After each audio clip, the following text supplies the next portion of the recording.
નમસ્કાર, હું અસ્મિતાબેન દરજી વડોદરાથી આપ સૌને મારા જય શ્રી કૃષ્ણ. આજે આપણે બનાવવા જઈ રહ્યા છે બટાટાનું રગગળ. તેના માટે મેં પહેલાં 4 બટાકા બાફી લીધા છે અને તે છોતરા કળી અને ઝીણા ઝીણા પીસ કરી લીધા છે. પછી આપણે લઈશું એમાં ડુંગળી, લીલું લસણ, આદા મરચાંની પેસ્ટ, ટામેટું, ધાણા, તજ, લવિંગ, મરી, એલચી, તમાલપત્ર અને આખું લાલ મરચું.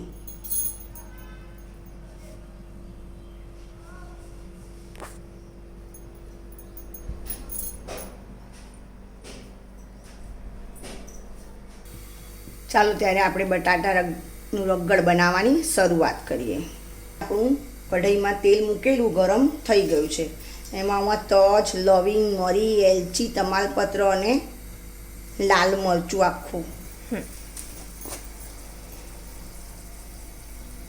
તેલ આપણું આવી ગયું છે એટલે તેમાં હિંગ નાખી દઈશું.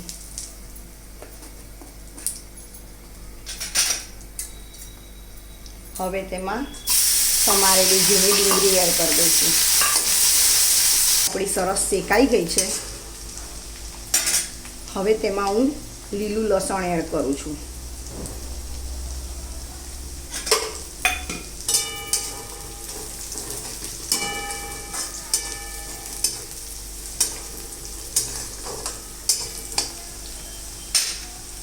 હવે લસણ શેકાઈ ગયું છે. હવે હું એમાં આદુ, મરચાં અને લસણની પેસ્ટ એડ કરું છું.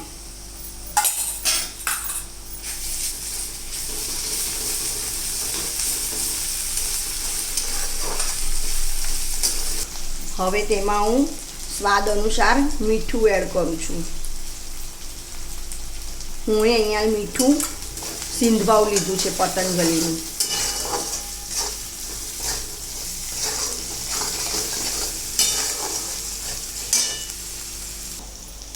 દળેલી હળદરને બદલે હું આ તાજી લીલી હળદર જે હું છીણી અને શાકમાં નાખીશ.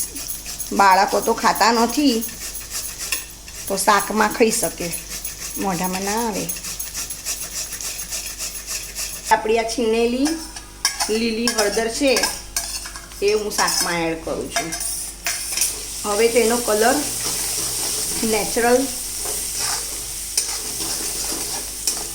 અને કલર આવી જશે હળદરનો. સ્વાદ અનુસાર લાલ મરચું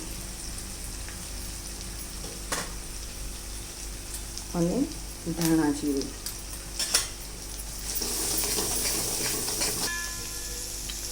હવે એમાં હું છીણેલું ટામેટું એડ કરું છું.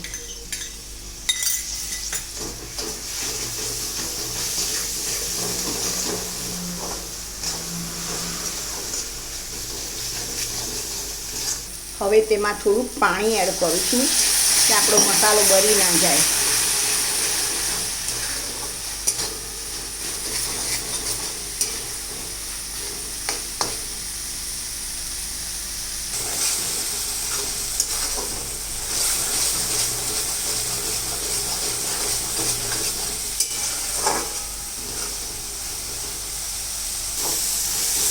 હવે આપણો મસાલો શેકાઈ ગયો છે.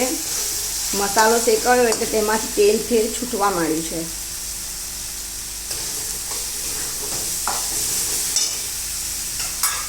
હવે તેમાં આપણે અડધા બટાકા એડ કરવાના છે.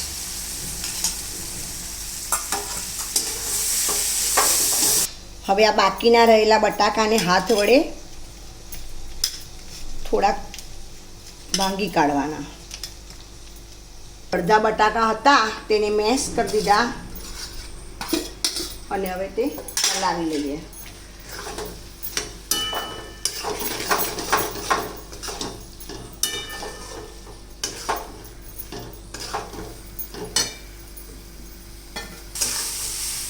અહીંયા મેં મોટા 4 બટાકા લીધેલા.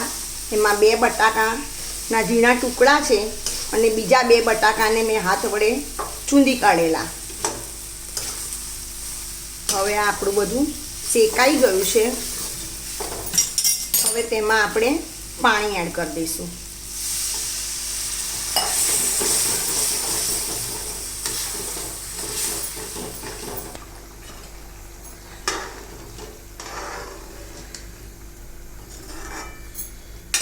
હવે આપણે 5 મિનિટ તેને ઢાંકી દઈશું. હવે આપણે 5 મિનિટ થઈ ગઈ છે.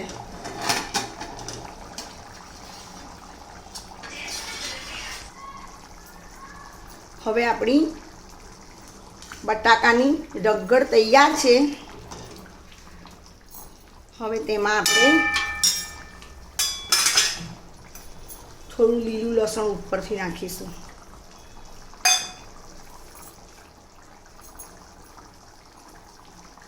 લીલા ધાણા,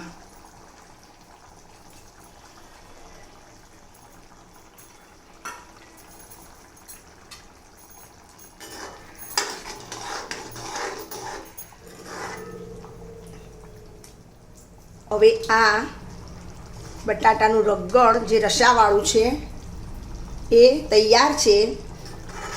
ઘરમાં કશું શાક ના હોય અને આપણને કંઈક મસાલાવાળું ખાવું હોય તો આ બટાટાનું રગડ રસાવાળું તૈયાર.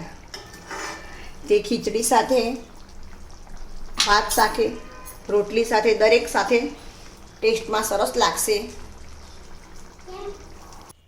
તો હવે આપણું બટાટાનું રગડ તૈયાર છે. એમાં આપણે થોડો રસો બનાવ્યો છે કે આપણે ખાઈ શકીએ. તમને મારું આ બટાટાનું રગડ કેવું લાગ્યું તે લાઈક તો મને જણાવશો.